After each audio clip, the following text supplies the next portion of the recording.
Jadi kalau saya sebagai rektor, kita selalu membuat cerita tentang masyarakat. Nah kemudian kita dibantu oleh LPM kita, Lembaga Pengabdian Masyarakat, itu kepada kita kepada desa binaan, kepada desa-desa yang kita mau angkat, itu selalu kita buat bagaimana supaya masyarakat kita bisa ada kehidupan baru di sana. Jadi saya hormati semua kita yang ada di depan, ya terutama dengan mak tua saya, ya Bapak Anggi, ya kakak dan juga Boto yang ada di depan dan semua kita yang berada di sini. Saya bangga sekali dengan acara ini. Ya bagi USI sudah memberikan sumbangsinya bagi kehidupan, mulai dari adat budaya, tari dan semuanya. Bahkan bagaimana kita membuat opung Saminah Garingin perempuan inspiratif. Nah kalau saya dengan opung ini saya manggil mak tua karena anak gadisnya menikah dengan Pak Riban saya. Itu jadi sejak saya mengenal mak tua ini memang orangnya yang hidup sehat, tidak makan kalau tidak ada sayur. Sayur pun nggak ada apa, kalau sedikit dia nggak mau. Ya, sayurnya harus banyak, lebih banyak dari nasi. Itu yang diajarkan. Semua daun dimakannya, kecuali daun pintu dan daun jendela. Ya, ini hebatnya. Jadi memang pola hidupnya sehat, sehingga mungkin sampai 88 tahun masih bisa sehat. Mungkin karena banyak makan sayur. Ya, itu yang selalu diajarkannya kepada kami. Nah kemudian saya mengenalnya pertamanya bukan sebagai penari, tapi sebagai orang yang mampu mesit, madapol kalau kata orang Batak. Ya, itu yang dia tahu. Ini ilmunya nggak tahu, udah diturunkan sama siapa nggak tahu. Pak Tua turunkan sama siapa, sama kakak-kakak sama adikku itu. Nah ini pertamanya. Soal menari saya belum pernah melihat kalau di situ. Tapi belakangan kemudian baru saya tahu ternyata Pak Tua saya ini seorang penari dan cucu dari Raja Raya. Nah ini seorang perempuan yang memang menginspiratif kita semuanya. Bagaimana dia membuat tari-tarian itu. Ya betul katanya kakak saya tadi, tarian itu ada arti dan makna. Tari yang lagi sedang gembira, tari yang lagi sedang sedih, dan tari sedang memuja itu berbeda. Ya. Kenapa saya tahu itu kakak? Saya seorang antropolog, ya, S1 S2 saya, sehingga akhirnya tentang budaya, bagaimana manusia berkarya itu kita bisa tahu. Nah tarian itu tadi yang katanya bahwa itu ada artinya, tidak seperti kalau sekarang semua serba dangdut. Ya, sebagai dangdutan, yang penting joget aja, nggak gitu caranya. Nah, bagaimana seorang penari itu menerser dan dia melihat kepada ujung tangannya, bukan hanya seperti itu. Yang mungkin udah diajarkan Pak Tua itu bahwa menari itu harus kita lihat dari ujung lekukan kita sampai kepada itu apaannya. Kalau kita dari pakemnya, dari menari, ya. Dan kemudian bedanya juga manerser ada di Simalungun. Hanya betul kata kakak saya tadi, tidak ada tarian toba yang memutar, tapi tari Simalungun ada. Makanya orang Simalungun susah.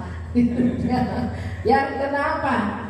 Kalau dikatakan tarian itu ketika satu di atas dan satu di bawah itu masih saling berganti. Tapi ketika udah dua-dua tangan kiri dan tangan kanan di atas itu saling, itu artinya ada trik dalam kehidupan gitu ya. Ketika temannya sudah maju tidak bisa sama-sama maju, harus ada satu di atas dan satu di bawah.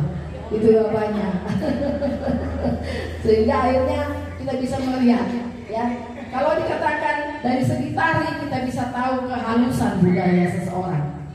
Ya katanya Jawa yang paling halus ya. Ya neng nang neng nong neng nang neng nong. Betulkah dia halus? Tidak. Ketika neng nang neng nong pak katanya. Ya kan dia main kaki, main belakang. Makanya orang Jawa ketika dipijak kakinya oleh orang Batak, dia bilang, mas kaki mas di bawah, di atas kaki saya. Ya, tapi di belakang awas lu nanti, kapan enggak keluar malam gitu ya. Nah itu keberadaan. Jadi tari-tarian itu memang menunjukkan kualitas bangsanya. Ya.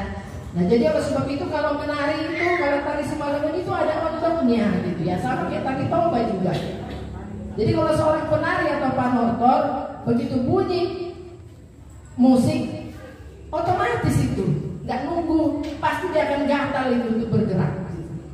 Ya mau gondang apa pasti otomatis itu. Jadi memang seperti itulah seorang penari. Jadi saya hanya melihat sosoknya seorang perempuan yang di usianya sudah sekarang, saya juga sebentar di sana, sebentar di sini, kapannya nanti sakit nanti Pak Tuhan sini gitu. Nah kenapa? Waktunya dia korbankan gitu. Waktunya dia korbankan untuk membina anak-anak sekarang. Ya. Nah ini yang menjadi kebanggaan kita. Seorang perempuan Batak memang adalah perempuan yang gigih. Itu kita percaya. Perempuan Batak adalah perempuan yang kuat dimanapun. Ya. Itu kebanggaan kita sebagai seorang perempuan Batak. Ya, lalu sebab itu kita perempuan Batak hal yang biasa. Kalau suaminya di kedai tua, dia di ladang, bahkan dengan menggendong anak, satu di sini, di atasnya ini keranjang, di tangan lagi entah apa lagi. Itulah kuatnya perempuan Batak. Ya, jadi gak ada yang lemah perempuan Batak. Semua kuat dalam rumah tangga, ya dalam yang lain juga. Bahkan terkadang demi membela suami dia berada di depan gitu. Ya, hanya memang ada budaya kita belum bisa parhata orang perempuan. Ya, itu masih dibatasi oleh ada budaya kita. Ya, jadi seorang mak tua saya ini saya kagum sekali di masanya. Dia sudah menjadi manusia. Kalau dikatakan harimau mati meninggalkan belang, nanti kelak mak tua saya akan meninggalkan semua perbuatan baik dia di dalam membina budaya Simalungun. Ya, nanti kita jadi apa?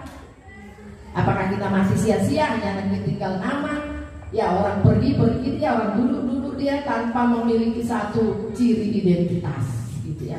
Ini harus kita buat bahwa diri kita ini harus lebih lagi dari mak tua saya ini.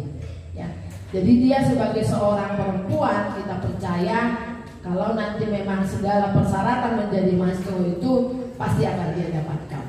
Ini harapan kita. Jadi sebagai seorang perempuan Batak, sebagai seorang anak daripada cucu dari raja, itu memang dia diminta pertanggungjawaban oleh Sang Pencipta apa yang telah kau perbuat di dalam hidupmu.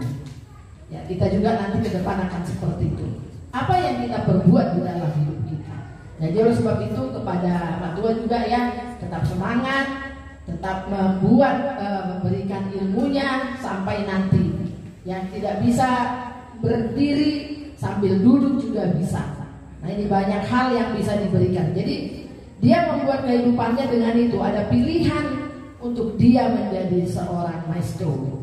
Ya, jadi akan menjadi satu kebanggaan kepada kami dan keluarga kalau itu bisa realisasi bulan Oktober ya. Nah itu, jadi harapan-harapan kita semuanya mari kita buatkan, mari kita katakan bahwa generasi-generasi kita tidak kira tua dan muda, mari berkarya. Gitu. Mari kita berkarya apapun kemampuanmu. Kalau yang suka nari silakan menari, suka manortor silakan manortor, sehingga ada bedanya kamu dengan orang lain. Ya, itu yang menjadi harapan saya sehingga dalam pertemuan ini kami sebagai tuan rumah di sini mengucapkan terima kasih telah bekerja sama dengan LPM kita di dalam membuat fokus yang grup diskusi ini untuk Pramina sebagai perempuan inspiratif yang bisa akan menjadi maestro. Ya, jadi sampai setua ini juga dia memberikan tenaganya, memberikan kemampuannya untuk berbuat kepada Simalungun secara khususnya. Karena penari-penari Simalungun sudah tidak begitu banyak ya, walaupun yang dilatih di dalam apa semuanya sanggar-sanggar itu kalau saya melihat masih ada yang harus diperbaiki. Itu Pak Ani. Jadi mungkin itu saja yang bisa ya Boto ya. Selamatlah, teruskan lanjutkan. Boto juga sudah menciptakan maestro, dirimu sendiri juga harus menjadi lebih hebat lagi dari sang maestro kita. Terima kasih buat semuanya, buat perhatiannya. Terima kasih. Horas Mahabharata.